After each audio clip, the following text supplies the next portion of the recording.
Good afternoon. This is Dr. Dan Guerra from VerEvMed. Today, I'm very pleased to talk to you today about a subject that is very close to my heart. In fact, it should be close to everyone's heart. It has to do with, of course, lipids. As some of you probably know, maybe most of you know, I'm a lipid biochemist. That means that what I study are those monocarboxylic acids and those prenolipids and everything in between those two major classes of lipids in living systems. Today, I'm going to start off this series of discussions on lipids before we get to Christmas 2017, by giving you the end result of a paper that was recently published about a particular type of fatty acid called a monounsaturated fatty acid, which we probably are all familiar with. It's called oleic acid. I'm going to just give you a synopsis of that paper, very brief, and then I'm going to go back and talk to you about fatty acids so that we can hopefully interpret the data that was in this paper and in many of the papers I'm going to talk subsequently. So let's just get started.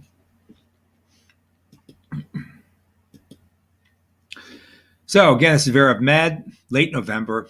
I'm going to talk about de novo fatty acid desaturation. That means putting double bonds in fatty acid. And asking the question, it maybe could be necessary, that de novo desaturation could be necessary for tumorigenesis. Okay? All right, so let's just get going here. This is, again, the end result of that paper. So I'm not going to go through the data this time. I'm just giving you their last slide. They're talking about tumors. And they're saying as you move a distance from the vasculature, from where this tumor is fed by the blood, you go from a high lipid content of the tumor to a low lipid content. So you get a gradual decrease in lipid content as you move away from the blood supply. Now, there's a lot of reasons for that. The main reason is that the fuel necessary to drive fatty acid synthesis becomes limiting. Now let's take a look at their synoptic slide. They're talking about either inhibiting an enzyme called steroyl-CoA desaturase or not, okay? So if you inhibit steroyl-CoA desaturase, basically what you're doing is inhibiting the synthesis of oleic acid. Now, oleic acid is a monounsaturated fatty acid with 18 carbons. So it's an 18 carbon fatty acid with one double bond. The double bond's in the middle of that molecule, so it's a delta 9 fatty acid. So 18 carbons, middle of the molecule would be between the 9th and 10th carbon, so it's a delta 9. That's where the double bond is. And what their data, they believe, suggests is that in the untreated environment, in a low lipid profile, such as quite distant from the vasculature in a tumor, in an animal model, that you get an increase in fatty acid synthesis, you get an increase in fatty acid desaturation. That gives you an increase in monounsaturated fatty acids and a particular lipid called cardiolipin. Now, cardiolipins are particular glycerol-containing lipids. It's actually diphosphatidyl that you find in the mitochondrial membrane. Okay, it's a very specific lipid you find just in that membrane.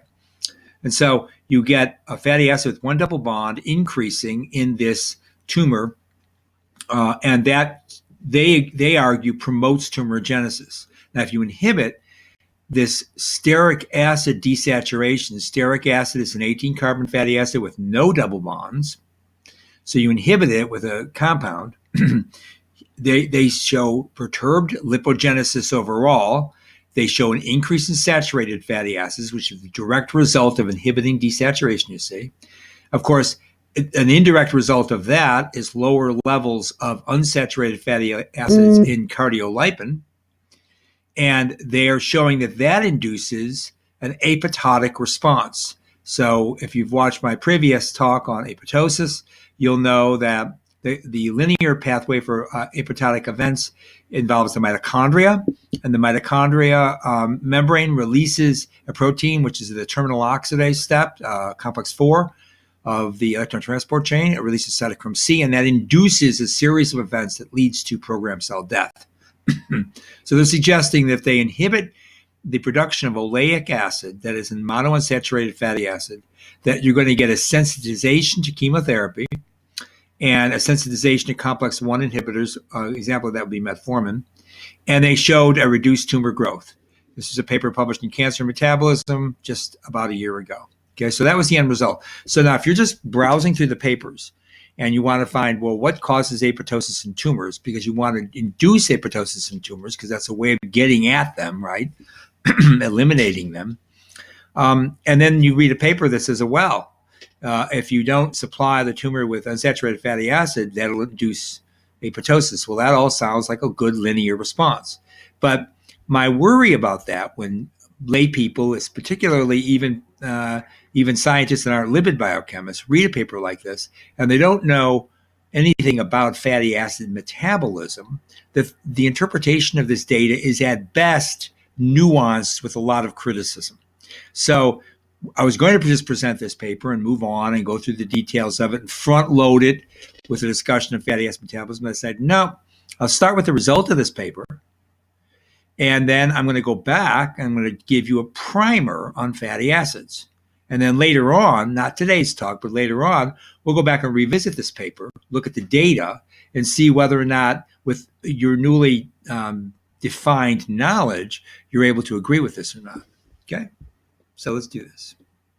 So to talk about fatty acid desaturation, you have to talk about fatty acid synthesis. So fatty acid synthesis is, it requires an enzyme complex called fatty acid synthase. So this is a polymeric polyprotein with several enzymatic reactions shown here. There's a beta-keto-acyl ACP synthase. There's a malonyl and acetyl acyl ACP transferase. And then there's a dehydrase, a reductase, a phyloreductase, and then a thioesterase. This is a repeating enzymatic reaction with acyl carrier protein embedded within the polyprotein. And as you chain elongate to C16 or C18, the fatty acid is removed from the protein complex, and then it can go on to be desaturated or loaded directly into membrane lipids or triacylglycerol storage depot fat. Okay, so that's how fatty acid synthesis occurs in humans. It's a polyprotein. Okay, so it's not individual discrete enzymes in the cytosol. It's one large polyprotein complex. It's in the cytoplasm. Now, in order for that to start out, you need a very important component, and it comes from the diet, and it's a pantothenic acid, which is also known as vitamin B5. So pantothenic acid, when it's ingested, is processed primarily in the liver to phosphopantothionein, the structure shown here. Now, phosphopantothionein, okay, is going to have this SH group at the end of it, and that's going to be actually derived from the amino acid cysteine, okay? So that's why it's called cysteamine, right? The only difference between this molecular group here and cysteine is it doesn't have an additional carboxylic acid. It doesn't have the alpha carboxylate. So this is a decarboxylate product of cysteine. And cysteine, of course, is one of our amino acids that has a free SH group. That's the business end of this molecule. The rest of this is just pantothenic acid. And notice that at the other end of this molecule is a serine. And this serine, of course, is an OH group, and that OH group can be esterified. Here it's shown esterified to acyl carrier protein, and here it's shown esterified as coenzyme A. So rather than being a protein here with a serine residue, you're going to have this phosphate ester, okay? You're going to have two phosphates here, because this is already phosphopantothionein. The thio is there. So the only difference between this prosthetic group inside the fatty acid synthase and what we call a phosphopantothene group of coenzyme A is the fact that you don't have a protein here, you have this adenosyl residue, okay? So coenzyme A transfers this entire functional group, this phosphopantothionein, to a protein called acyl carrier protein, and it's the this whole molecule here, this acyl carrier protein, is what is necessary for fatty acid synthesis to operate. Okay. So in order to understand fatty acid synthesis, you have to know a little bit about how you get carbon in and out of the mitochondria. So let's do a very brief overview of what metabolism looks like. So glycolysis in the cytoplasm is going to break down glucose to pyruvic acid. Pyruvic acid has multiple fates, but one of them very important, is to be transported into the mitochondrion, where it can either go through a carboxylase reaction or a dehydrogenase reaction. In fact, it goes through both. The pyruvic carboxylase makes OAA, or oxaloacetic acid, and the PDH, or pyruvic dehydrogenase, makes acetyl-CoA, and that's a decarboxylating reaction. Now, OAA and acetyl-CoA condense in the first reaction of the citric acid cycle, also known as the tricarboxylic acid cycle, or TCA, also known as the Krebs cycle. 3 different names, same pathway. When you get this condensation of OAA with acetyl-CoA via citrate synthesis, you make citrate. Okay, so it's the citric acid cycle. It's the very first reaction here. Now, if you're going to use this to make fatty acid, the citrate actually is transported bulk out of the mitochondrion. So no longer going through the rest of the oxidation steps in the TCA cycle. You get citrate transported out, pyruvate transported in. These are monocarboxylic acid shuttling mechanisms across the intermitochondrial membrane. Once citrate is outside of the mitochondrion, the right concentration will be reacted upon by an enzyme called ATP citrate lyase. ATP citrate lyase will resynthesize acetyl-CoA and OAA, but now in the cytoplasm. Okay, so you're taking this carbon that was in the mitochondrion that may have been fated for the TCA cycle, but because of conditions in the cell, which basically have to do with the ratio of NADH to NAD, citrate leaves the mitochondrion. It is broken back down into OAA and acetyl-CoA. And it's this acetyl-CoA that's actually used for fatty acid synthesis. Okay. Now the OAA is further reacted with a malate dehydrogenase. This is a cytoplasmic form of the mitochondrial enzyme, and you make NAD, and now you've got malic acid. Now, very important enzyme to help balance this whole equation is that malate then can be reacted upon via malic enzyme. And in the process, it can reduce NADP to NADPH. This NADPH is the reducing power to drive fatty acid synthesis. So you need 2 things for fatty acid synthesis. You need carbon and you need reducing power.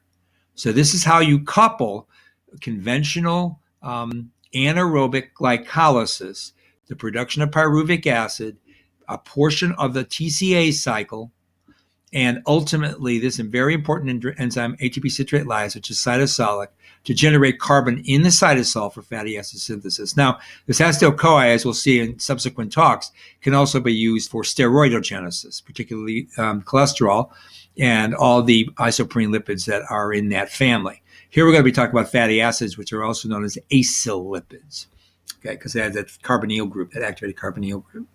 Okay, so that's a synopsis of how you get carbon for fatty acid synthesis and reducing power to drive out the reactions. All right. Now, the rate-limiting reaction for fatty acid synthesis is actually not the FAS enzyme polyprotein complex I showed you 2 slides ago. The rate-limiting reaction is actually an enzyme called acetyl-CoCarboxylase, which is a biotin-containing enzyme. Whenever you see C1 metabolism happening, such as the reaction with bicarbonate, very likely you're going to find biotin in that reaction complex, in that enzymatic reaction complex. At any rate, acetyl-CoA, along with bicarbonate and ATP, will go through the reaction called acetyl-CoCarboxylase, or ACCase, and make this very important precursor to fatty acids called malonyl-CoA. Okay, and in the process, you're going to hydrolyze some ATP. All right, now, rate-limiting reaction for fatty acid synthesis, and it's a very important enzyme because it is allosterically controlled. It's regulated by citrate, okay? So citrate levels, increases in citrate, are going to increase this reaction.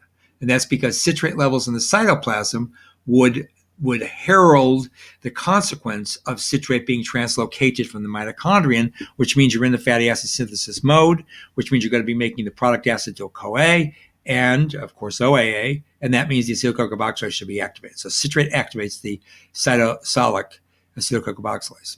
So phosphorylation actually inhibits the enzyme, and particularly via the AMP kinase pathway, which I've talked a lot about. Remember, AMP kinase is turned on when there's low levels of ATP. So it makes sense you're not going to carry out fatty acid synthesis. It could be anabolic, it'll be catabolic to make more ATP when AMP levels rise. When AMP levels rise, that means ADP and ATP levels tank. Okay, so that's a negative allosteric effector. That's phosphorylation. And also polymerization of the enzyme. The enzyme actually functions more as a polymerized product. Okay. Now, there are actually two types of acetyl-CoA. Acetyl-CoA 1 synthesizes malonyl-CoA, and that's the 3-carbon donor for the synthesis of fatty acids by the fatty acid synthase, we call FAS. But acetyl-CoA 2 also synthesizes mal-CoA, same reaction, but that mal-CoA synthesis is happening right in the mitochondrial membrane, and that actually blocks beta oxidation of fatty acids. So at the time of de novo fatty acid synthesis, you don't simultaneously get equimolar amounts of beta oxidation because that would be a futile cycle. Okay, so it's two forms of the acetyl-CoA. One controls beta oxidation, and the other one actually drives the carbon into fatty acid synthesis by making mal-CoA available for fatty acid synthase. So it's just showing you the biotin's involved in the reaction. I'm not going to go through the arrow pushing and the actual enzymatic reactions. Sometime I would love to do that, but today we're trying to just get to fatty acid desaturation, and we're not there yet. At any rate, an enzyme biotin complex picks up the biotin, as we saw, hydrolyzes ATP.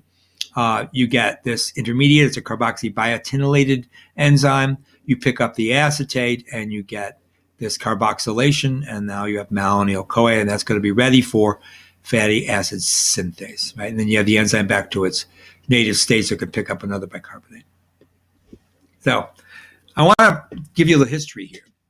Professor Salih Wakil, who got his PhD actually way back in 1952, was the person that gave us really all of our understanding, not only of that carboxylase reaction, but of fatty acid synthesis. And so I wanted to give him credit for that. Salih demonstrated the requirement of ATP and the stimulatory effect of carbon dioxide and fatty acid synthesis from acetyl-CoA. First person to ever show that. He showed that long-chain fatty acids are synthesized by a system of independent of beta oxidation, so it's not just the reverse of fatty acid oxidation. It was the first time that was ever discovered. He discovered the function of biotin. Okay, nobody knew what biotin was essential for. Now we found out why. And in fact, it's the prosthetic group of at least one of the enzymes. He identified malonyl-CoA as the source of not a C3, although mal-CoA is C3, because we'll see that in the condensation reaction, that initial fatty acid synthase reaction, that condensation is actually driven by decarboxylation. So we know that fatty acids are added together in an even number fashion when you do de novo fatty acid synthase. And the reason that is because that malonyl-CoA, although it's a 3-carbon compound serving as precursor to fatty acid synthase, is decarboxylated, and that decarboxylation drives the reaction, gives the free energy of the reaction to drive carbon into FAS. Okay, so he showed that. And he also showed not only de novo synthesis, but also elongation of fatty acids uses the same intermediate, malonyl-CoA. He also discovered this enzyme, acetyl-CoA, one I just went over. And he showed that it's distinct from fatty acid synthase. And he showed also a lot of the allosteric modifications, not just of that carboxylase, but also of the polyprotein FAS. Now, this was all quite heretical at the time. Polyproteins, all of this covalent modification, all this regulatory control over enzymes, the separation of the two kind of proteins, the lack of a reversal of another pathway. These were all quite heretical in biochemistry back in the early 50s when Salih Wakil was functioning as a young assistant professor. And his lab is the one that discovered all of this. I want to give him due credit. He's kind of like one of our patron saints of fatty acid metabolism, lipid metabolism. And I'm a card-carrying lipid biochemist, and so I want to make sure I bring him up. Now, sorry about how the slides all spread out, but I want you to just get an idea here what's going on. This shows the structures. I love the structures in metabolic pathways, but once you make malonyl ACP. You're going to make a transfer before that CoA ester. I showed you that CoA ester. I showed you the acyl carrier protein has the same business end, a phosphopantothioene, as does CoA. CoA is used in the cytoplasm when you're synthesizing fatty acids. You still have a thioester, but it's associated with acyl carrier protein. So first of all, you have a transacylase, which converts the CoA thioesters to the acyl ACP thioesters. Condensation reactions, see CO2 is lost, driving the reaction. You now get acetoacetyl ACP. You see it is still oxidized. So the first reaction after you made a condensation and you lost the CO2 is you reduce it. Okay, so now you have an OH group here, an alcohol group here. So you have beta hydroxybutyryl ACP. It's butyryl because 4 carbon. Then you dehydrate, so a reduction of dehydration. You leave a transient trans double bond here in this carbon position. Right? We just made that condensation.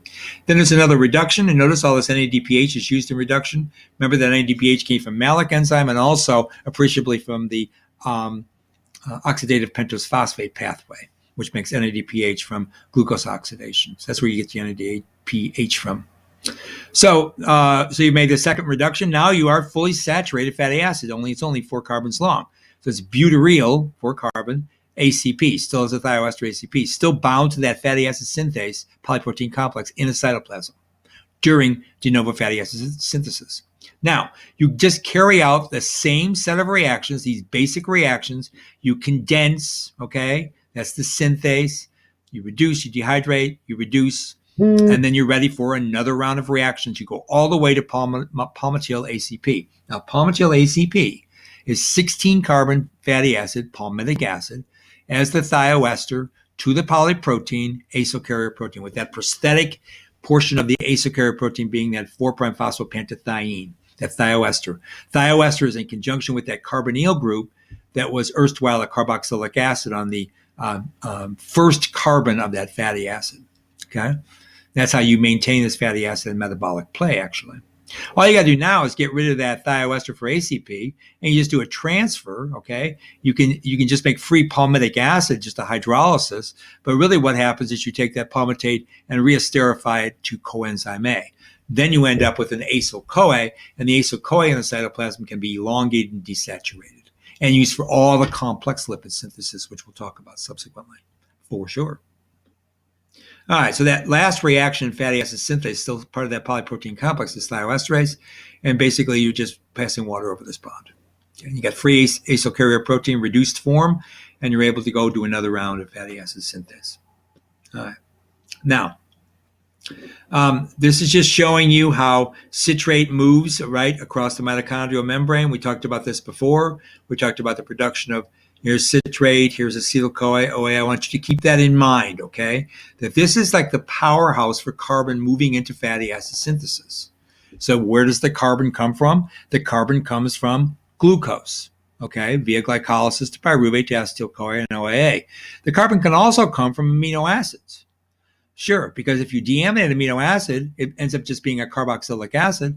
Many of the carboxylic acids that are left over from non-essential amino acids actually are intermediates in the TCA cycle. So once you get into the TCA cycle, you can rebuild that TCA cycle via that anaplerosis. And when you rebuild it, you can load back up citric acid, and then you're back to making more fatty acid from those now deaminated amino acid products. So amino acids from proteins in the diet and carbohydrates, for example, the main one, glucose, those are carbon sources for fatty acid synthesis. Okay, that's a little nutritional tidbit. All right, here's a little bit about control. Both glucagon and epinephrine stimulate glycogenolysis and gluconeogenesis, and they inhibit glycolysis and lipogenesis. So glucagon is pancreatic hormone, epinephrine, of course, from the adrenal gland. They bind to their receptors. They turn on an enzyme called adenylate cyclase, which makes cyclic AMP that activates protein kinase A, which is then phosphorylates a series of enzymes. And in the process, what it does is it turns on glucose synthesis, gluconeogenesis, and it increases the breakdown of the homopolymer glycogen. So this is the mode when you need glucose in the blood. Now, what that also does is it inhibits fatty acid synthesis. So here you're partitioning your carbon to make more glucose and to break down the homopolymer of glycogen that's in the liver. That's their major depot for glycogen. Of course, you have glycogen in the muscle, but that's used for contraction, right? And that's how you get glucose back into the bloodstream. That's what glucagon is doing. It's sensing glucose levels, circulating glucose levels in the pancreas. Okay, so glucagon is another pancreatic hormone, peptide hormone. And so it shuts down glycolysis, shuts down lipogenesis, both epinephrine, a stress hormone, and glucagon. Now, activation of AMP kinase shuts down ATP requiring process and stimulates ATP producing processes. So when you do work, like when you're doing contraction, like splitting wood, right? Good exercise, you deplete the amount of ATP. Okay, hypoxia also is going to cause that because you need oxygen to make ATP via oxidative phosphorylation. Remember, you need to reduce oxygen to water to drive the electrons and protons to push them through complex 5 of the intermitochondrial complex. What that serves to do is increase AMP. You did activate AMP kinase, which I've talked about in several previous VerEvMed lectures, if you want to go back and look at those. In fact, I have a whole lecture just on AMP kinase. It's a really wonderful system. AMP kinase is again a kinase, so it phosphorylates enzymes, okay? When those suite of enzymes get phosphorylated, it's going to turn on fatty acid oxidation, the breaking down of fatty acids, not the synthesis, and it's going to yet still increase glycolysis. So you're getting glycolysis here, but rather than getting glycolysis associated with fatty acid synthesis, you're getting glycolysis associated with fatty acid oxidation. So when these enzymes, this suite of enzymes, are phosphorylated by this kinase, you decrease gluconeogenesis, you don't need glucose. You decrease protein synthesis, so you don't go through that mTOR pathway, that AKT-mTOR pathway. You don't want to make protein right now. You need energy because you have high levels of AMP. You want to make more ATP because you did a lot of work. You need more ATP, or it's hypoxic and you need to find a way to make ATP. So you shut down gluconeogenesis, you don't make glucose, you don't make proteins, you shut down lipogenesis, you don't need more lipids, and you shut down cholesterologenesis. You increase fatty acid oxidation. This is going to give you the NADH necessary for oxidation in the electron transport chain to make ATP. Now, a couple of other nuances here. Insulin also binds to its receptor and does this. It is a negative effector on the FORCAD transcription factor. And again, you see here that insulin is not going to allow for fatty acid oxidation, right? So you're going to get a decrease in fatty acid oxidation, a decrease in gluconeogenesis here because insulin levels are circulating. That means there's a lot of glucose. You don't need to make more glucose. It's going to activate the sterile response element binding protein 1C. That's going to affix to the cis-acting element, the steroid response element in genes in the nucleus, say of hepatocyte. This is going to turn on lipogenesis. Here's a pathway for fatty acid synthesis, right? Finally, we get back to that. And here, of course, glucose is going to be binding to this binding protein, okay? This is a cholesterol receptor binding protein. That is going to bind to a cis-acting element, and that's going to also turn on lipogenic genes. So you're going to make more cholesterol, going to make more fatty acids this way, okay? So that's how insulin can promote, which seems to be disparate events. Okay, finally, just to show you, and this is all talking transcription factor stuff. I wanted to get it out of the way. I've elaborated on all of these in great detail in previous talks, and I will do it again. At any rate, fatty acids can also, just free fatty acids can stimulate PPAR alpha. That's peroxoproliferator activated receptor alpha. That's going to activate peroxisome and FOX genes. And it's going to activate mitochondrial functions. You're going to get more mitochondria made. You're going to get more peroxisomes made, and you're going to get ketogenesis. So what that's going to do is enhance fatty acid oxidation in the mitochondria, in the peroxisome, and it's going to also take that acetyl-CoA that you generated via oxidation of fatty acids and make ketone bodies, acetoacetate and beta-hydroxybutyrate, and you're going to be driving. This is when free fatty acids are in circulation when you're breaking down depot fat. So I wanted to finish off that kind of like small suite of your major hormones and how they function in overall carbon budgeting between carbohydrate and fatty acid metabolism. And again, I gave some short shrift to amino acid metabolism. I'm not going to do any detail here. I'll do that in a subsequent talk. I'm going to show you how amino acids can be driven into fatty acid synthesis. So let's go back now. So we made fatty acids. I didn't go through all the individual reactions in the FAS. I showed you what they were. Remember the reduction, dehydration, reduction, the condensation before that, the thioesterase after you get to C16. So you remember that. But now what happens to those fatty acids? Well, many of them get desaturated. Okay, the many meaning a bulk molar amount. Right? And the way that desaturation works, this is kind of like one of the poster children for desaturase enzymes. This is, in fact, the steroyl-CoA desaturase, and it's found here in the endoplasmic reticulum. So what it's going to do is pass electrons from NADH to cytochrome B5 reductase, and we're going to reduce that from its oxidized form. That's going to reduce cytochrome B5.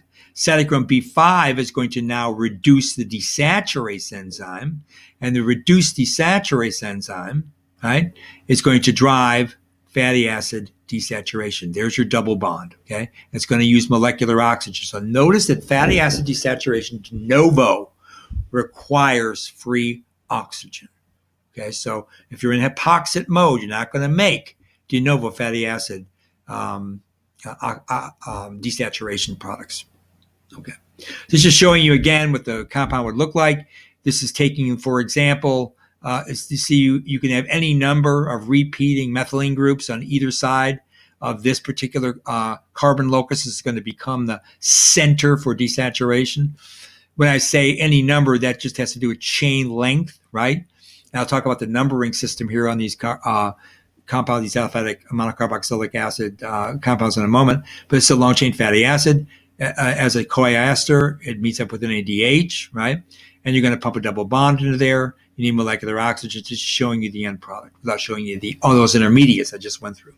Okay, so this would be like taking stearic acid, which is a C18 compound, fully saturated, and make oleic acid, which has one double bond in the middle of the molecule. All right. Now, something about numbering.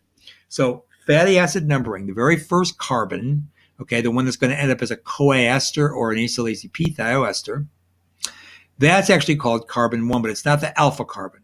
The alpha carbon is actually the second one, okay? So that's the beta carbon. That's actually the third carbon in from the carboxylic acid. So that's why we call it beta oxidation, because you're making 2 carbon units when you oxidize, you see? So a lot of people get confused at that, particularly graduate students. But I think once you learn the how we define the numbering system and the nomenclature, you won't have a problem again.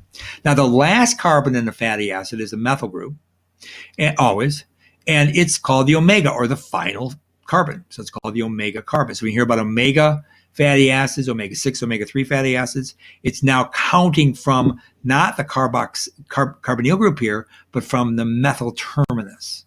Okay, so fatty acids have multiple nomenclatures that are associated with what carbon you're talking about relative to either the carboxylic acid end, which is essentially carbon 1, or whatever that ultimate omega carbon is. And it's going to be different depending on the chain length of the fatty acid.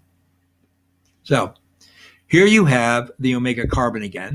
Here you have a double bond. This is showing you an omega-3 fatty acid, just the brass bone skeleton of an omega-3 fatty acid. So you have the omega carbon, a methyl group. Then you have this methylene group. Then the third carbon in, see 1, 2, 3, omega-3 from the omega, there's a double bond, right? That's going to be an omega-3 double bond because of its position. So when you hear about omega-3, omega-6, it has to do with positional isomers of mono, di, and polyunsaturated fatty acids, where the position of the double bond is, okay? That's important. So the chemical formula could be identical, but the position of the double bond. And the position of the double bond plays a tremendous role in the structure-function relationships the fatty acids are able to participate in membrane fluidity and membrane dynamics, and also in signaling, and indeed the synthesis of eicosanoids, prostaglandins, leukotrienes, things like that. Okay, so this is omega-3 fatty acid. So omega-6 would look just like this, only this double bond would be at the 6 carbon, not the 3 carbon. Okay, that's the only difference, just positional isomers. All right. Let's go back and look at some of the common names. I'm not going to belabor this, but you probably have heard some of these. Lauric acid is a 12-carbon fatty acid. Myristate is 14. Palmitate, probably the most common fatty acid in nature, at least saturated fatty acid, if you're not talking about, facultative anaerobes and some of the unusual archaea and whatnot, which of course don't necessarily have all these fatty acids represented. But this is like, just let's take a regular animal or plant. Laurate, myristate, palmitate. You've heard of stearic acid too, common in butter, for example. That's an 18-carbon fatty acid with no double bonds, you see. 20-carbon, that's arachidate, or the systematic name is icosanoate. Icosa means 20. Octadeca means 18. Hexadeca means 16. Tetradeca means 14. There's the formulas, okay? Notice that you have this carboxylic acid. You don't have this proton here. It's because the pK of that proton, you never get that as a reduced fatty acid, except sometimes it was in the membrane. And that has a very important role because that neutralizes the fatty acid. But I get ahead of myself there when I talk about membrane dynamics later. All right, so first double bond you can put into the fatty acid most commonly. Now, some of these can be desaturated, but we're talking about commonality here, is taking the palmitic acid, putting a double bond, and making palmitoleic acid. That's going to be a cis double bond. That's geometry, not position. Cis means that both of the protons or the hydrogen atoms are above the plane of the molecule, or they're on transverse side. That would be trans. They're both on the same top part, for example. Talking two-dimensionality of this molecule, it would be called cis. They're adjacent, so they're called cis.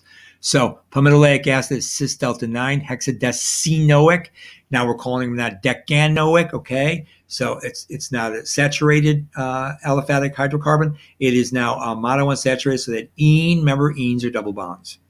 So palmitoleic, the most common monounsaturated fatty acid is not that probably, but oleic acid. Again, you get it in vegetable oils. You hear about, virgin olive oil has a lot of oleic acid, high oleic acid, canola oil, right? Some corn oils have high oleic acid. That's oleic acid. Yeah. And in fact, the very first slide I showed you, that stereochroic desaturase being inhibited by a small molecule inhibitor, decreasing tumorigenesis in that animal model for tumorigenesis, that's what's decreased. Just simple, plain old, everyday mayonnaise oleic acid. So decreasing that, and you have more stearate, because stearate is going to be the substrate for oleic acid synthesis when you do the delta 9 desaturase, you see? All right. Now, you get more complicated when you add more double bonds, because they could be cis or trans. They're almost always cis, but there are trans fatty acids, and I don't want you to think trans fatty acids are unusual and only made by man. They're made in your gut all the time. They're made in the gut of all mammals, polygastric mammals even more, but even we make them. In fact, they're essential. And I will dispel all of the ridiculous rumors about trans fatty acids later on. But at any rate, now we're just talking cis fatty acids. Double bonds are all cis. Here are two essential and the only two really essential fatty acids. Linoleic acid, which is delta 9, delta 12. The delta means where there's change. Delta, Greek letter for change. So the change is the double bond. Delta 9, delta 12, octadecadienoic acid, because there's diene, there's two. Just love that way that sounds, octadecadienoate, right? So you got two double bonds, okay? And those double bonds are going to be separated, right, by 3 carbons. And so because the last carbon that has a double bond is a 12, and because this is an 18-carbon fatty acid, okay, 18 minus 12 is 6, it's omega-6 fatty acid. Now, you take a look at linolenic acid. This is going to have one more double bond. So it's going to have delta 9, delta 12, delta 15. So there's 3 double bonds, 3 levels of unsaturation. This is a desaturase product. That's octadecatrienoic acid, because it's got 3 double bonds. But look where they are, 9, 12, 15. Now that last carbon, there's a double bond, is 15. 15, okay, so 18 minus 15 is 3. This is an omega-3 fatty acid. Not because it has 3 double bonds, but because of the position of the last double bond relative to the omega terminus. Okay. Now, here's one more very common polyunsaturated. These are polyunsaturated fatty acids. Linoleic and linolenic are essential in diet. We do not synthesize them because we don't have the correct desaturase enzymes, plain and simple. Arachidonic acid, okay, which comes from the precursor linoleic acid, is a 20-carbon fatty acid that got elongated and further desaturated. So the reason these numbers change is because you added 2 extra carbons to the 18, so you shift things down. Okay. Now look at this. Arachidonic acid, the most common polyunsaturated omega-6 fatty acid in humans, is all cis again, and double bonds are 5, 8, 11, 14. Now, 14, right? 20 minus 14 is 6. So this is an omega-6 fatty acid, and it's synthesized from this essential omega-6 fatty acid, linoleic acid. So that's why you need linoleic acid, because that double bond position, when you get from the middle of the molecule towards the omega carbon, that is dictated by essentials in the diet. Okay, so higher plants can produce double bonds towards the methyl terminus or the omega terminus. Animals can't. So that's why those are essential, you see. So anyway, and we're going to, of course, have a molecule that's going to be a very long chain polyunsaturated fatty acid, or PUFA, which is going to be in the omega-3 series. And yeah, the precursor to that is going to be this omega-3 fatty acid, alpha linolenic acid. It's called alpha linolenic acid because there is actually a gamma linolenic acid. Just to confuse the heck out of you, it's a positional isomer, and that gamma linolenic acid is actually an omega-6. Cool, right? Of course it is. Okay, so arachidonic acid, very important. Sometimes a very important bad player, for example, in ischemic heart attack. Yeah, arachidonic acid is usually a fatty acid found in the 2 position of certain phosphoglycerol molecules. And these acyl phosphoglycerol molecules are phospholipids. When that fatty acid is arachidonic acid in the 2 position, enzyme comes along and clips that off. It's called a phospholipase A2. Free arachidonic, esterified to CoA, then can be oxidized with molecular oxygen, and those reaction products are called eicosanoids. A kind of eicosanoid are prostaglandins. A kind of eicosanoid is a thromboxane. A kind of an eicosanoid is a leukotriene. So you see how we start to elaborate more and more to very important, biologically potent oxidized fatty acids, particularly in humans.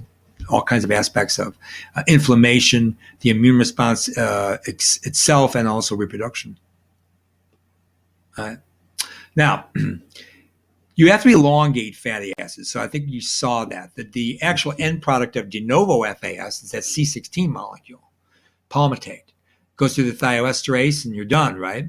Now, in order to get that molecule elongated, you have to carry out basically fatty acid synthesis reactions.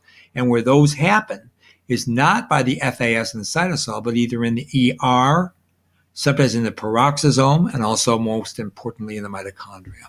Okay, so you get it further. You get adding carbons to the end product of FAS, palmitate.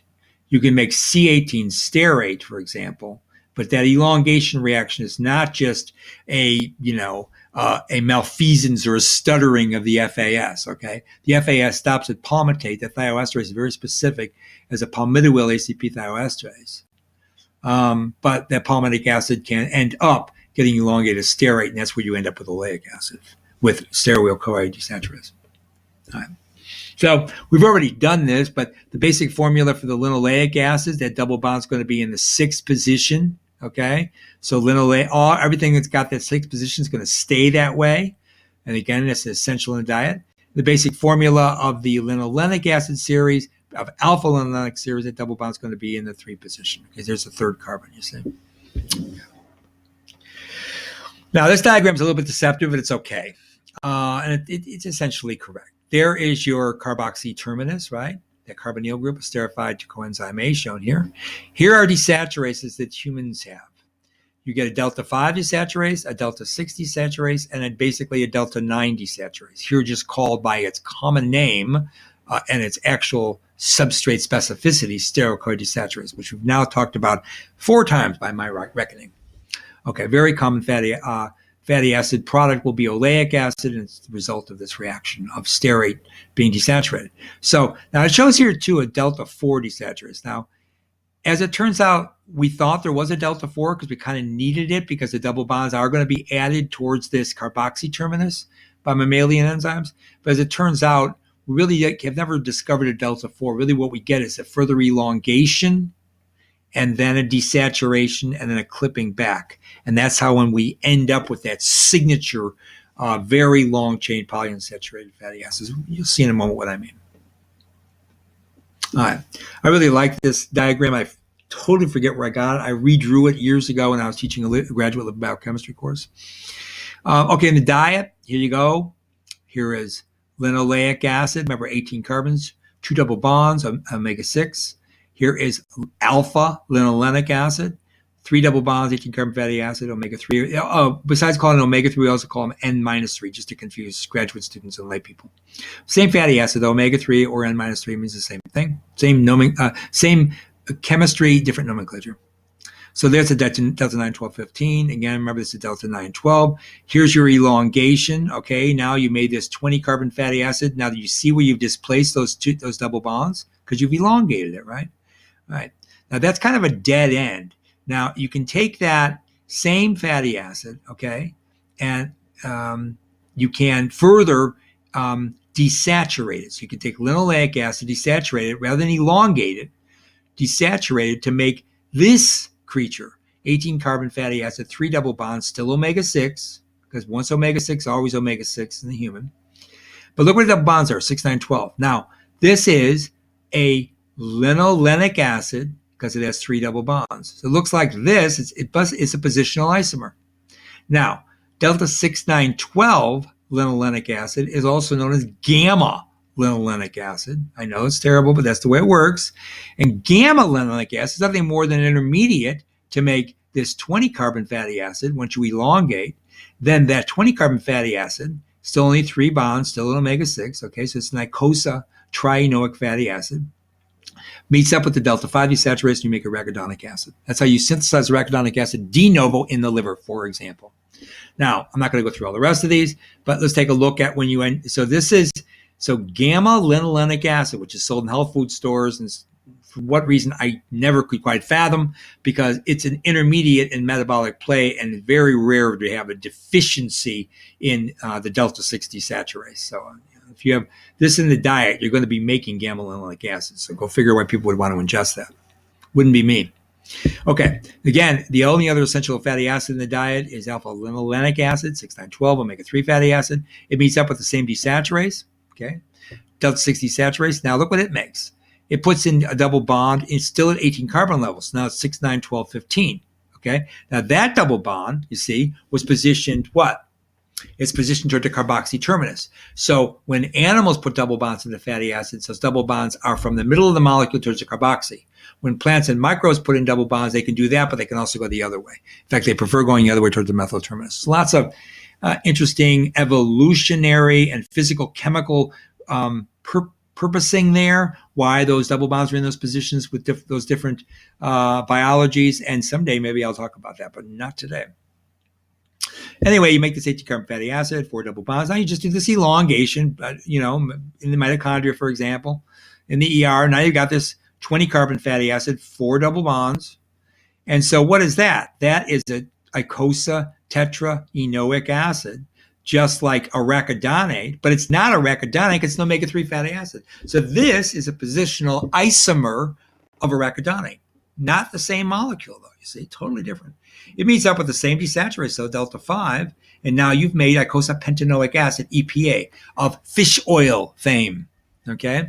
So this is a really important fatty acid in neurolipids, which I'll talk about some other time. But watch what happens here. If you elongate this, this is icosa, 22 is docosa pentaenoic acid, DPA of the omega-3 series. Here it's showing you erroneously a delta 4 desaturase taking this molecule, converting it into docosa hexaenoic acid. Docosa, 22 carbons, hexaene, 6 double bonds. It maintains that omega-3 signature from way back the ingested alpha linolenic acid, no problem. Here's the numbering, 4, 7, 10, 13, 16, 19. See, 19 from 22 is 3. That's why it's an omega-3. Now, the reason I say it's erroneous is because you actually don't do this desaturation. You actually elongate this molecule one more time, and I'll show you that. Okay.